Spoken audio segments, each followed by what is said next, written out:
Irresponsible people. Good job.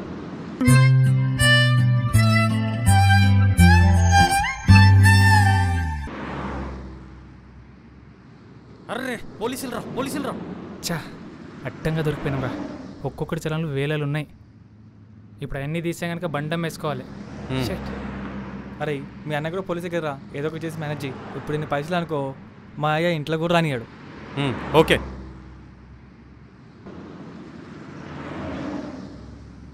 Sir. అది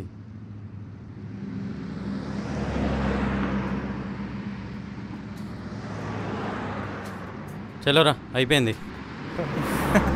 bill కట్టకుండానే bar నుంచి తప్పించుకుంటే హ్యాపీగా ఉందిరా. దావత్ చేసుకోవాలరా బై.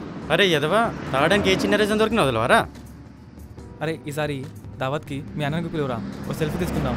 పోలీసుడు ఆపేప్పుడల్లా చూపిస్తాం. అరే ఈరోజు అయితే కాదు కానీ 2 రోజులు నాటి బర్త్డే ఉంది, వాడే పార్టీ ఇస్తాడు, అప్పుడు పోదాం. ఆహా, పిలిచి మరీ ఫ్రీగా మందు పోపిస్తా అంటున్నావురా. అరే వాడు డీజే పెట్టించిండ్రా బై. వా వా, ఒక్క చేతిలో ఇట్లా డ్యాన్స్ వేసిందంటే 2 చేతులుంటే ఎర్రగదీస్తుండేరా.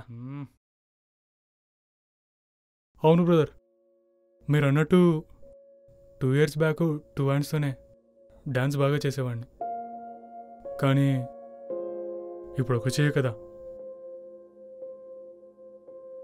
ఏరా వీలేనా నీ ఫ్రెండ్స్? అరే ఏంద్రా ఇదంతా, ఏంది? బర్త్డే పార్టీకి మనతో పాటు వాడి ఫ్రెండ్స్ కూడా ఉండాలన్నాడు రా, అందుకే తీసుకొచ్చా. ఏంది వీళ్ళు నీ ఫ్రెండ్సా? హే ఆపుబే. అరే ఏందిరా బర్త్డే పార్టీ అని ఇటు తెచ్చినావు, మాకైతే ఏం అర్థమవుతలే. ఏంది బ్రో, మాతో చేసుకోకూడదా బర్త్డే పార్టీ? స్పెషల్ అన్నా కదా, ఈ కొత్త ఫ్రెండ్స్ని ఇంట్రడ్యూస్ చేయడమే స్పెషల్. నీ అబ్బా ఎదవ సినిమాటిక్ ఎక్స్ప్రెషన్ లాపి ముందు మ్యాటర్ ఏంటో చెప్పు. తప్పు నుంచి తప్పించుకోవడం తప్ప కరెక్ట్ చేసుకోవడం ఎవ్వరికీ రాదు. అలా కరెక్ట్ చేసుకోకుండా లైఫ్ని రిస్క్లో పెట్టిన వాళ్ళే వీళ్ళందరూ.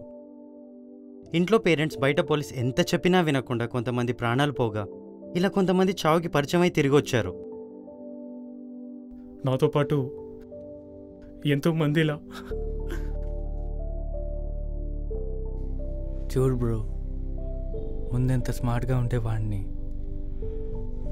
ఇప్పుడు ఎలా అయిపోయా.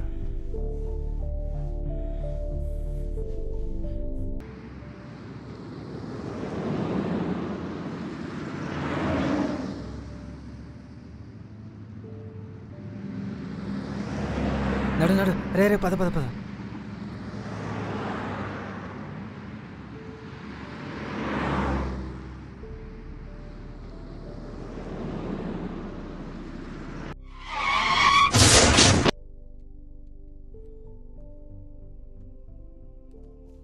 ఇప్పటి వరకు అన్నీ అమ్మ చెప్పినట్టే చేశాను భయ్య, ఒక్కటి తప్ప. అన్నా జాగ్రత్త. ఇప్పుడు మాత్రం ఏం చేసినా అమ్మ బాధను మాత్రం తీర్చలేకపోతున్నాను భయ్య. బాబు హెల్మెట్ పెట్టుకో. అమ్మా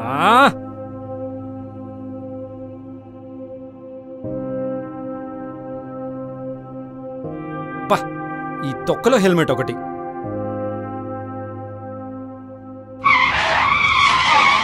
యాక్సిడెంట్లో తలకి బాగా దెబ్బ తగలడం వల్ల నరాలన్నీ డ్యామేజ్ అయ్యి కంటి చూపు పోయిందన్నారు డాక్టర్.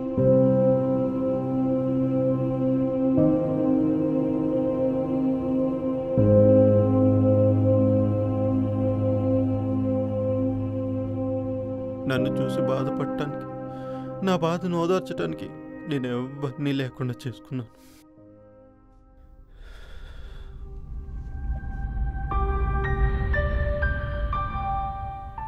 ప్లీజ్ అండి, 2 పిల్లలతో బైక్ మీద చాలా కష్టం. నా మాట వినండి, ఏ ఆటోలోనో బస్లోనో వెళ్ళిపోదాం. బండి నడిపేది నేను, నీకెందుకే ప్రాబ్లం? నా మాట వినండి. ఏహే, నోరు మూసుకొని కూర్చో. బండి నడిపేది నేను కదా, నేను చూసుకుంటాను.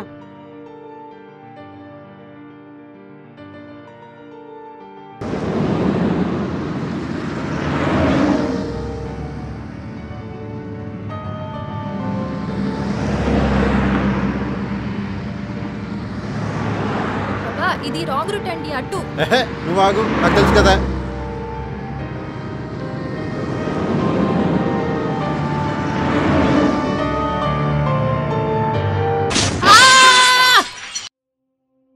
బాబోయ్ ఇన్నాళ్ళు నేను హెల్మెట్ అని స్పీడ్ అని చెప్తుంటే నన్ను ఒక పోలీస్ బ్రదర్లో చూశారు కదరా. మీకు ప్రాక్టికల్గా అర్థం కావాలని ఇక్కడికి తీసుకొచ్చి. వీళ్ళందరినీ ఎందుకు పెట్టాడ్రా మీ అన్న ఇక్కడ? ధీరజ్ వాడి బెస్ట్ ఫ్రెండ్. 3 years ఏజ్ నుంచి ఒకరంటే ఒకరికి ప్రాణం. 13 years ఏజ్ అప్పుడు వాళ్ళ ఇంట్లో వాళ్ళు ఎంత చెప్పినా వినకుండా బైక్ తీసుకొచ్చాడు. ఇమ్మెచ్యూర్ డ్రైవింగ్ కదా. లారీ కింద పడి స్పాట్లోనే పోయాడు. నా మాట విను నాన్న. ఇప్పుడు నీకు బైక్ మంచిది కాదు, వద్దు నాన్న. అప్పుడే మా అన్నయ్య కన్నబిడ్డలకి ఏమైనా అయితే పేరెంట్స్ శోభ ఎలా ఉంటుందో కల్లారా చూశాడు. వెంటనే డిసైడ్ అయిపోయాడు వాడి ఫ్రెండ్కి వచ్చిన సిచ్యువేషన్ ఎవరికి రాకూడదని. అట్ ద సేమ్ టైం వాళ్ళ పేరెంట్స్కి వచ్చిన పెయిన్ ఎవరికి రావద్దని. మొన్న మీరు దొరికినప్పుడు కూడా వీడు నా పేరు చెప్పకుండా మీ చలాన్స్ అన్నీ కట్టేసి మీలో మార్పు కోసం మిమ్మల్ని ఇక్కడికి తీసుకొచ్చాడు. ఇప్పటికైనా అర్థం చేసుకోండిరా, మనకేమన్నా అయితే మన దేశానికి వచ్చిన నష్టమేం లేదు. కానీ మన పేరెంట్స్ యొక్క లైఫ్ మొత్తం సర్వనాశనం చేసిన వాళ్ళం అవుతాం.